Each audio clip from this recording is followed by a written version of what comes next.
Murray's final report contains a total of 42 obligations for governments and institutions like the Catholic Church and RCMP.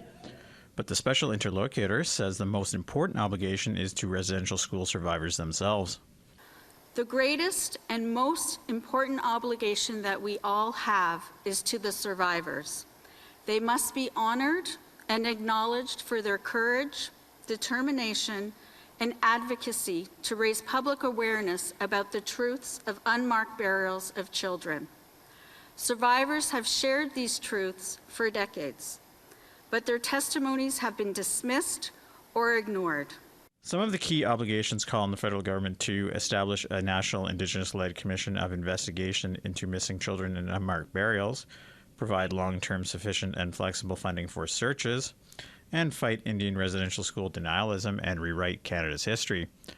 Murray says the disappearance of Indigenous children while attending residential schools was no mistake.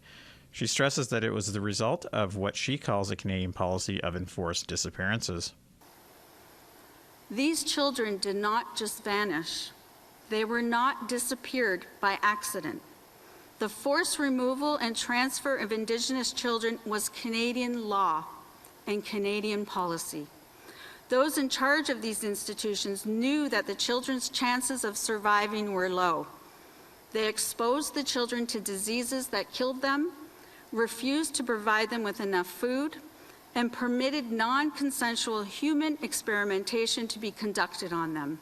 Justice Minister Araf Virani was also on hand when the report was released in Gatineau, Quebec. He says the federal government will now carefully review its obligations. While today's gathering marks a closure in some ways, it is by no means an ending. It is a milestone, instead, in our ongoing efforts to address the intergenerational trauma of residential schools. Fraser Needham, APTN National News, Ottawa.